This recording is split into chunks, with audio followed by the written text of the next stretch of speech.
In diesem Video geht es um das TELC-Zertifikat B2.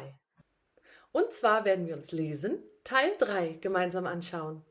Speziell für dich habe ich PDFs zum Herunterladen bereitgestellt und ganz am Ende gibt es sogar noch einen Bonus. Also bleib dran und viel Spaß dabei! Damit du auch wirklich nichts verpasst, klick hier unten gleich auf Abonnieren. Und dann können wir auch schon loslegen. Und los geht es mit dem selektiven Lesen. Und zwar sollst du hier knifflige Situationen zuordnen können. Und auch du kannst erfolgreich sein mit unseren Tipps und Tricks zur TELC-Prüfung B2 Lesen Teil 3. Zuallererst möchte ich dir wieder zeigen, wie das Video aufgebaut ist. Ganz am Anfang siehst du einen Überblick zum Ablauf und der Bewertung. Danach zeige ich dir, wie du dich zu Hause schon gut auf die Prüfung vorbereiten kannst und dann gebe ich dir eine Schritt-für-Schritt-Anleitung, die du in der Prüfung benutzen kannst. Danach bist du an der Reihe und wir machen ein Beispiel mal gemeinsam durch und dann hast du es auch schon geschafft. Und wie versprochen gibt es dann auch noch den Bonus, also bleib dran und viel Spaß! Nun gehen wir zum Überblick über und schauen uns an, wie die Prüfung abläuft und wie sie bewertet wird. Hierzu gibt es eine PDF, die du dir herunterladen kannst. Die gibt es hier im Link unter diesem Video. Und zwar gibt es dort einmal die Modellprüfung für den Teil 3 zum Herunterladen. Und jetzt fragst du dich vielleicht, falls du die Prüfung noch nicht gesehen hast, was wird denn hier überhaupt getestet? Und zwar bekommst du 10 Situationen vorgegeben. Und dazu noch 12 Texte, das sind wie Kleinanzeigen sozusagen, da geht es um Veranstaltungen und so weiter. Und dafür hast du dann circa 20 Minuten Zeit von 90 Minuten. Diese 90 Minuten beziehen sich auf den Leseteil der Prüfung und den Teil, der heißt Sprachbausteine. Okay? In diesem Teil geht es darum, dass du liest und Aufgaben löst. Und für diese insgesamt 5 Teile hast du 90 Minuten Zeit. Für den dritten Teil des Leseverständnisses solltest du da hier circa 20 Minuten einplanen. Ich würde dir raten, zu Hause die Prüfung auf jeden Fall einmal durchzugehen und da kannst du dann auch mal die Zeit stoppen und genau sehen, wie viel Zeit du denn eigentlich für welchen Teil brauchst. Und dann kannst du dir ein gutes Zeitmanagement für dich selber überlegen. Denn am Anfang sollte man immer die Aufgaben machen, die am einfachsten sind, damit man die hinter sich hat. Und dann sollte man sich die schwierigeren Aufgaben anschauen. Als nächstes möchte ich dir zeigen, worauf hier geachtet wird in der Bewertung. Und zwar gibt es diesen GE-Referenzrahmen. GER kannst du im Internet eingeben und den kannst du dir mal durchlesen. Der ist auch in diese Sprachteile aufgeteilt und zwar kannst du dir da auch die Informationen durchlesen für den Teil Lesen, was du also als B2-Kandidat alles so wissen musst. Und allgemein besagt der, dass du Artikel und Berichte lesen und dabei Standpunkte des Autors verstehen können musst. Und außerdem kannst du auch zeitgenössische literarische Prosatexte verstehen.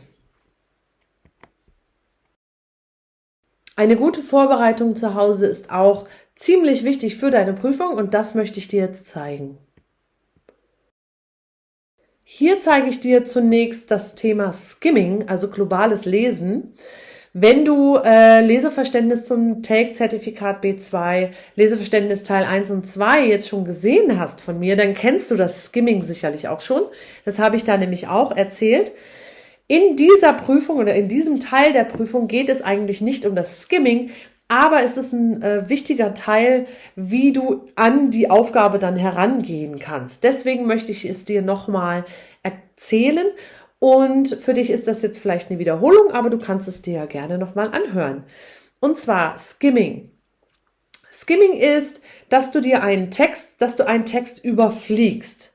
Und da als Übung zu Hause kannst du dir mal irgendeinen Text nehmen aus der Zeitung, aus deinem Deutschbuch oder einen Internetartikel und versuch da mal die Überschrift zu ignorieren, wenn möglich, weil die Überschrift gibt dir oft schon eine Idee, worum es in diesem Text geht. Du sollst aber selber jetzt mal herausfinden, worum es in diesem Text geht. Und deswegen sollst du ihn überfliegen, und zwar von oben links nach unten rechts. Das kannst du auch Absatz für Absatz machen. Du musst das nicht direkt über den ganzen Text machen. Aber das ist so die Idee, dass du mit deinen Augen so drüber schweifst, ja. so drüber fliegst über den Text und dir die Hauptinformation da rausholst. Und das nennt man nämlich Skimming. Und da gibt es auch so ein paar Regeln, und zwar sollst du hier nicht jeden Satz durchlesen und du sollst hier auf wichtige Wörter achten, die so herausstechen aus dem Text, wie zum Beispiel wichtige Substantive oder Verben. Hast du dann den Inhalt immer noch nicht ganz herausgefiltert, dann kannst du auch mal den ersten Satz jeden Absatzes durchlesen oder den Anfang dieses Satzes durchlesen. Und die geben oft wichtige Informationen über den Text. Und jetzt solltest du eigentlich einen Überblick haben und für die Prüfung dann, vielleicht weißt du dann auch schon, an welcher Stelle deine Antworten stehen könnten. Deswegen ist das Skimming auch so wichtig in der Prüfung. Als nächstes solltest du selektiv lesen. Und das möchte ich dir kurz erklären. Das ist so viel wie detailliertes Lesen, aber es ist ein bisschen anders, als wir jetzt in der Prüfung im Teil 2 gelernt haben, weil da geht es um das detaillierte Lesen. Selektives Lesen heißt aber, dass du nicht nur Details rausliest, sondern du sollst hier eine bestimmte Stelle im Text suchen und da Details rausziehen aus dieser bestimmten Stelle.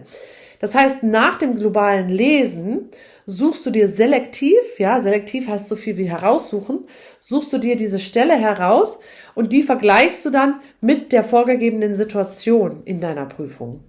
Hier als Übung kannst du dieses selektive Lesen auch mal üben. Und zwar hast du dir ja eben schon für das globale Lesen, für das Skimming vielleicht einen Text ausgesucht, in dem du auch die Überschrift dir nicht angeschaut hast. Die kannst du dir jetzt mal anschauen und dann siehst du, worum es in dem Text geht. Und dann kannst du schon mal überlegen, habe ich das Skimming richtig gemacht? Also stimmt das mit dieser Überschrift überein, was ich da in dem Text herausgefunden habe?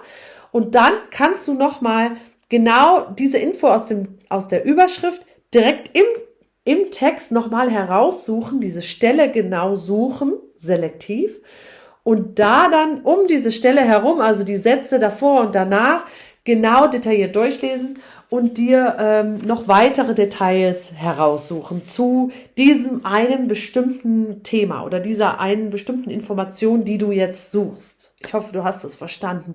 Und dann kannst du das Ganze nochmal mündlich oder schriftlich wiedergeben, diese Informationen in deinen eigenen Worten. Und dann hast du eine super Übung gemacht, wo du globales Lesen geübt hast, du hast detailliert gelesen, du hast selektiv gelesen und du hast sogar noch mündlich oder schriftlich was geübt dazu. Eine super Übung für zu Hause. Jetzt gehen wir in die Prüfung über und ich zeige dir eine Schritt-für-Schritt-Anweisung. Diese Schritt-für-Schritt-Anleitung, die ähnelt ein wenig den anderen Anleitungen, die ich dir im Leseverständnis Teil 1 und Teil 2 gegeben habe. Und hier möchte ich dir mal zeigen, wie du sie direkt anpassen kannst für den Teil 3. Und zwar als allererstes solltest du deine Situation verstehen können. Das heißt, du liest sie durch und suchst nach Schlüsselwörtern. Danach skimmen wir unsere Texte und suchen dort auch nach Schlüsselwörtern. Dabei gucken wir Text und Überschriften an, genau.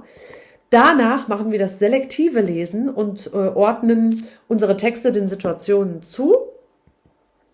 Dann müssen wir uns entscheiden, ob unsere Antwort jetzt richtig ist, was passt. Und dann wiederholen wir das Ganze mit den folgenden Texten. Und dann müssen wir eigentlich nur noch überprüfen, ob wir auch alles richtig gemacht haben. Zuallererst ist es ganz wichtig, dass du die Situation natürlich verstehst, sonst wird es schwierig, die zuzuordnen. Du sollst sie also in Ruhe durchlesen, detailliert und sie auch wirklich versuchen zu verstehen. Dabei kannst du gleichzeitig auch die Schlüsselwörter unterstreichen, die helfen dir nachher auch viel schneller zu arbeiten. Deswegen solltest du auch nicht zu viel unterstreichen. Und wie gesagt, die Schlüsselwörter sind eine Hilfestellung für dich, um schneller zu arbeiten. Deswegen sind sie auch ganz wichtig. Es kann natürlich sein, dass du eine Situation nicht verstehst. Markiere sie dir mit einem Symbol und komm dann einfach später dahin nochmal zurück. Weil es kann gut sein, dass du nur noch 2, 3 Texte übrig hast oder wahrscheinlich auch ein paar mehr.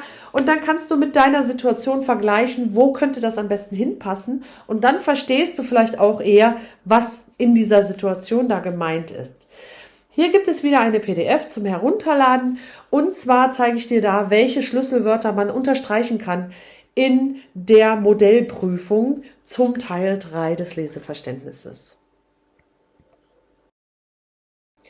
Im nächsten Schritt geht es darum, dass du die Texte, dass du Skimming benutzt, ja, dass du die Texte überfliegst und nach Schlüsselwörtern suchst. Also, du sollst ja hier die Texte überfliegen und da ist es natürlich, wird es schwierig sein, alle Schlüsselwörter zu finden. Es kann also sein, dass du vielleicht nur ein Wort unterstreichst oder 2 und das ist vollkommen in Ordnung, weil du nachher beim selektiven Lesen sowieso nochmal detailliert lesen wirst. Beachte hier besonders schon mal die Überschriften, denn die geben dir besonders viel Information.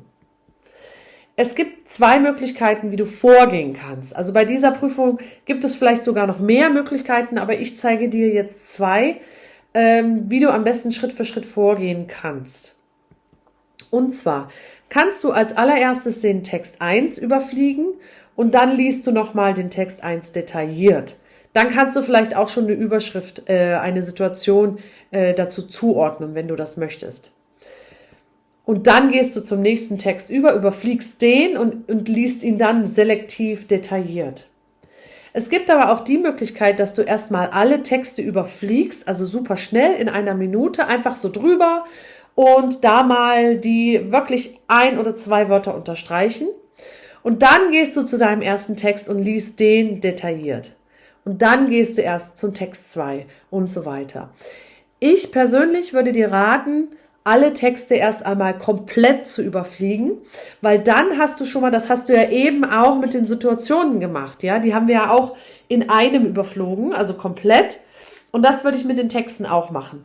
Überfliege die Texte einfach mal komplett und unterstreiche dir wirklich nur 1 oder 2 Wörter und dann gehst du zu deinem Text 1 und suchst dir selektiv deine wichtige Stelle heraus und das wäre nämlich dann der nächste Schritt.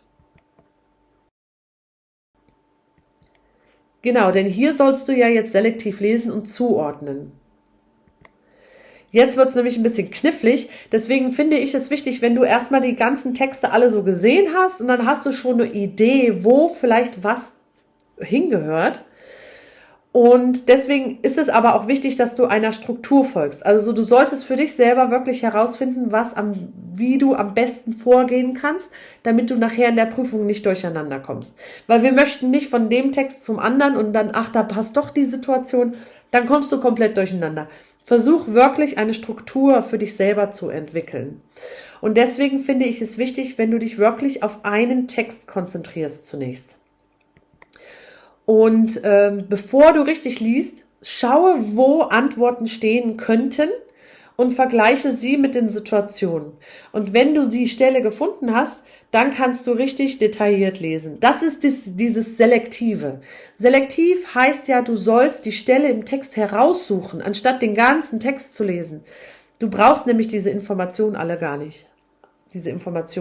Sondern du kannst selektiv einen Teil heraussuchen, den du dann detailliert, konzentriert dir durchliest.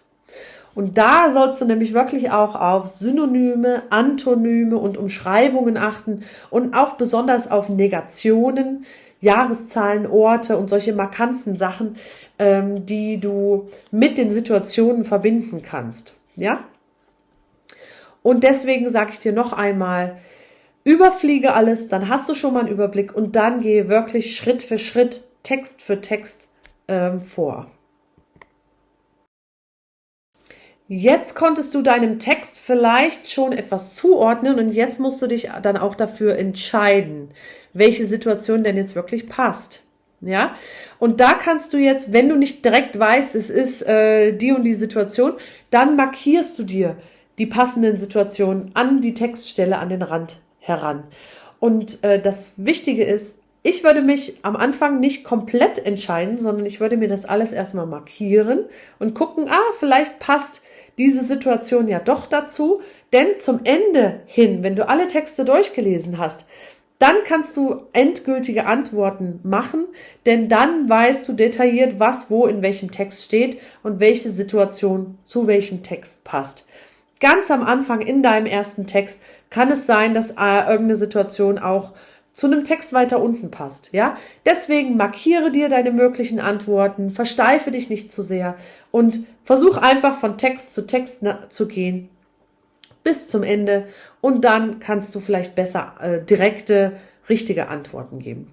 Und deswegen steht hier auch wiederholen, denn du markierst dir deine wichtigen Sachen und du kannst dann auch unnütze Texte durchstreichen zum Beispiel und dann sagst du, okay, ich gehe jetzt zu meinem nächsten Text und zum nächsten Text und zum nächsten und da wiederholst du immer wieder, dass du mit den Situationen vergleichst, deine Stelle heraussuchst, in die Stelle hereingehst und da detailliert liest und schaust, ob das mit den Situationen passt und um dich dann zu entscheiden. Deswegen sage ich hier wiederholen. Also für Text nach Text wiederholst du diese Schritte. Und zu allerletzt müssen wir das Ganze auch nochmal überprüfen. Hast du alle Aufgaben beantwortet? Ja? Super, dann kannst du gleich weitermachen. Und wenn nicht, auch kein Problem. Schau dir nochmal die Textstellen an, die fehlen und die Schlüsselwörter, die sollten dir jetzt wirklich helfen. Und wenn du es wirklich nicht weißt, dann rate einfach, wenn du dich nicht entscheiden kannst. Denn das ist immer noch besser als 0 Punkte, weil du es einfach freigelassen hast. Jetzt möchte ich dir noch einen Tipp mit auf den Weg geben. Und zwar kannst du allerdings nach jeder Aufgabe deine Antworten auf den Antwortbogen schreiben, wenn du dich schon entschieden hast und dir sicher bist. Aber ich möchte dir sagen, dass das wirklich dich verwirren kann, da du schon erst alle Texte gelesen haben solltest. Ja? Deswegen würde ich persönlich, und ich empfehle das dir, den Teil 3 der Prüfung erstmal zu Ende bringen und dann kannst du deine Antworten auf dem Antwortbogen dann markieren. Ja, es kann nämlich wirklich sein, dass du dich noch einmal umentscheidest, weiter unten in dem Text doch noch eine Info findest und merkst, ach, ich habe hier was falsch gemacht und am Ende kommst du nur durcheinander. Also, in der ganzen Leseprüfung würde ich es wirklich so machen, jeden Teil erstmal fertig beantworten und dann, wenn du wirklich fertig bist, deine Aufgaben auf den Antwortbogen übertragen. So, jetzt bist du dran. Wir legen los. Wir schauen uns also jetzt ein Beispiel an. Es geht hier um Lesen Teil 3 immer noch und wir schauen uns als erstes mal die Aufgabe an. Die kannst du in der Prüfung einfach überspringen, die brauchst du nicht durchlesen, weil du weißt ja eigentlich schon, worum es geht. Aber hier kannst du sie kurz mal anschauen. Du kannst auch jederzeit das Video pausieren und dir hier alles in Ruhe durchlesen, auch wenn wir dann gleich die Übungen zusammen machen. Aber ich werde natürlich immer weitermachen und werde dir auch Antworten geben und so. Aber du kannst ja jederzeit pausieren und in Ruhe lesen. Also, lesen Sie zuerst die 10 Situationen durch und dann die 12 Infotexte dazu. Welcher Infotext passt zu welcher Situation? Sie können jeden Infotext nur einmal verwenden. Markieren Sie Ihre Lösungen auf dem Antwortbogen bei den Aufgaben 11 bis 20. Manchmal gibt es keine Lösung. Markieren Sie dann X. Das ist unsere Aufgabe. Als nächstes sollen wir unsere Situationen verstehen. Hier sehen wir unsere Situationen. Das sind nicht alle. Ich zeige dir nur die ersten 5. Und da sollen wir dann natürlich auch wir sollen sie lesen und unsere Schlüsselwörter unterstreichen. Und das machen wir jetzt gemeinsam. Nummer 11. Ein Bekannter möchte Schweden per Schiff kennenlernen. Und da würde ich unterstreichen. Schweden und Schiff. Nummer 12. Ein Freund möchte sich im Inlineskaten perfektionieren. Okay? Nummer 13. Ein Kollege möchte sich über Gesundheitsrisiken in Ägypten informieren. Nummer 14. Eine Bekannte möchte einen Kurs über Naturkosmetik besuchen. Nummer 15.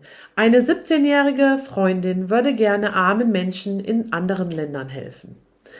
So, das sind jetzt unsere Schlüsselwörter und wie du siehst, sind die Aufgaben jetzt nicht wirklich schwer zu verstehen. Ja, es sind vielleicht ein paar Wörter dabei, die nicht die einfachsten sind, wie zum Beispiel perfektionieren. Was heißt denn das zum Beispiel?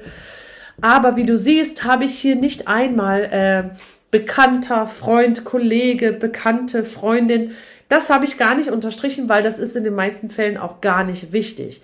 Aber wie du bei Nummer 15 siehst, habe ich dort die 17 unterstrichen. Es geht also um eine Jugendliche, ein jugendliches Mädchen.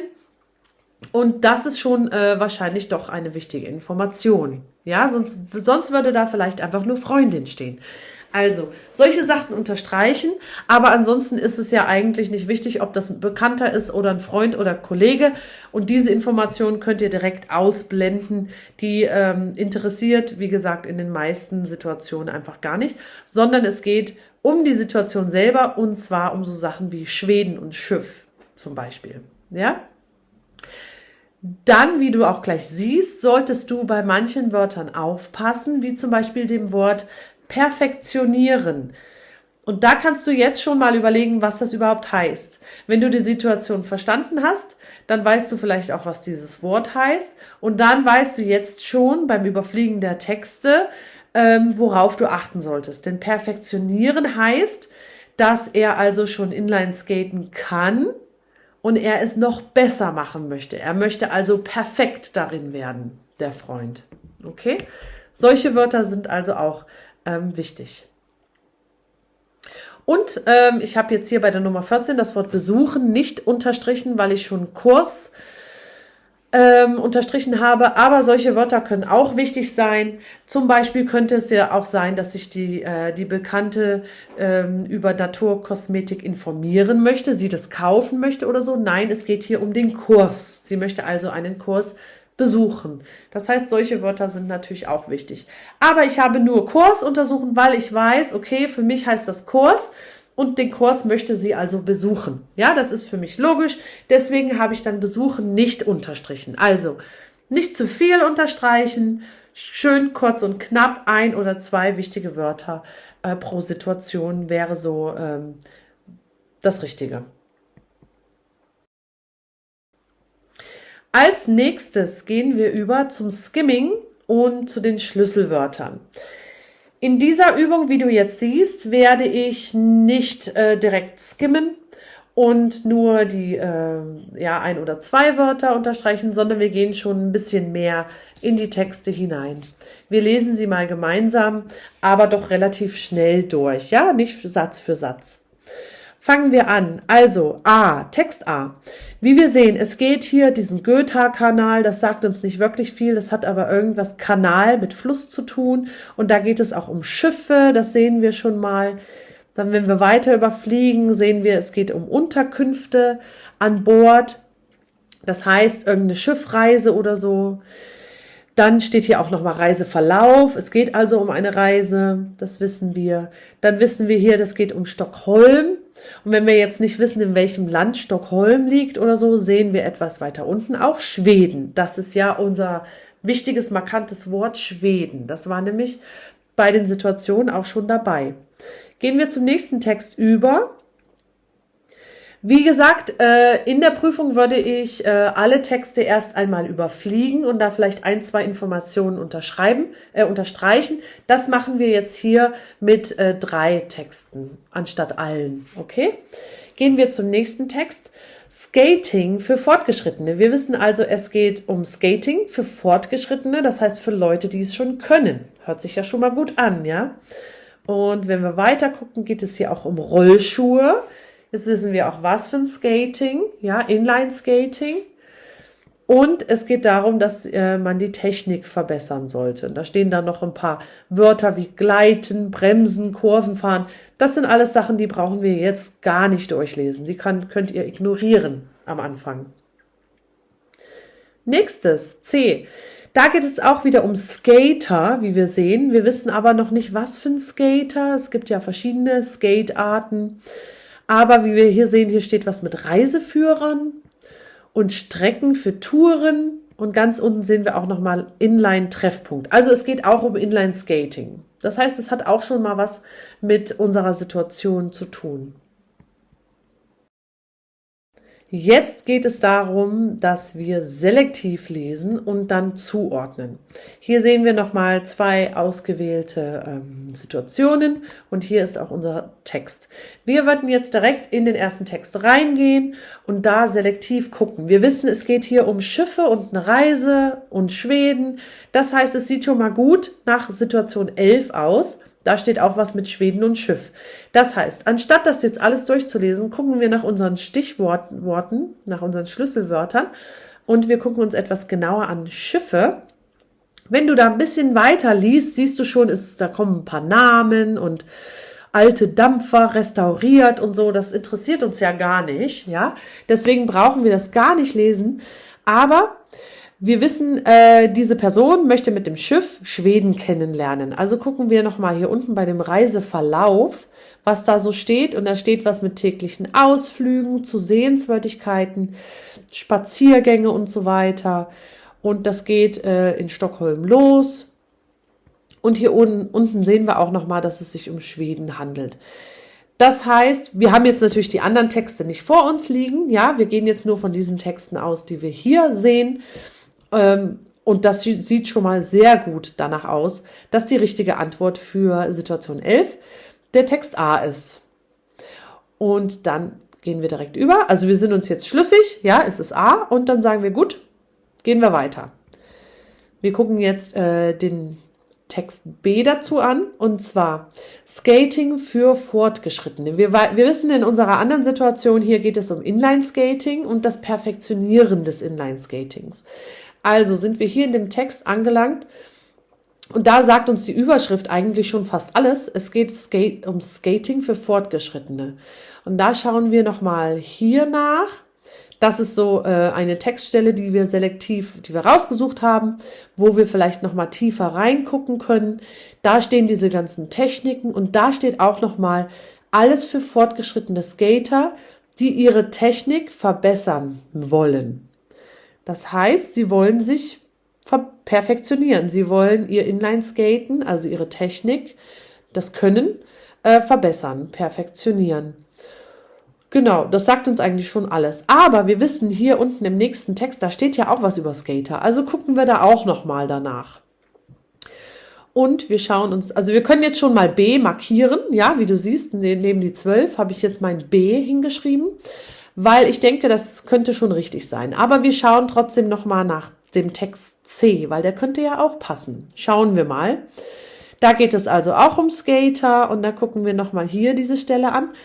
Und zwar steht da bla bla bla, Pisten auf glattem Asphalt. In unseren Reiseführern für Skater stellen wir ausgewählte Strecken für Touren vor. Und dann hier unten wichtige Infos, Skatehallen, Bahnen, Veranstaltungen, Treffpunkten und so weiter. Da gibt es da einen Action Guide zum Inline-Skating. Wenn man sich noch nicht sicher ist, kann man natürlich auch noch weiterlesen, aber wie wir hier sehen, hier geht es eher um einen Reiseführer, den man sich holen kann. Und dieser Action Guide, der kostet 14,80 €. Also es geht jetzt nicht wirklich darum, dass der Freund sich perfektionieren kann im Inline-Skating, ja, sondern hier werden Touren angeboten, Strecken, die man fahren kann mit Inline-Skates. Genau. Und deswegen sieht es wirklich danach aus, dass unsere Antwort B die richtige ist und C jetzt doch nicht zutrifft.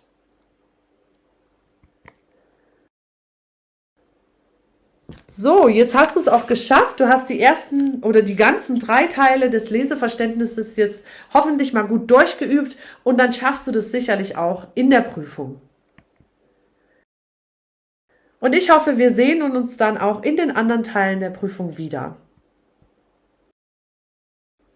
Und wie versprochen gibt es jetzt am Ende noch diesen Bonus.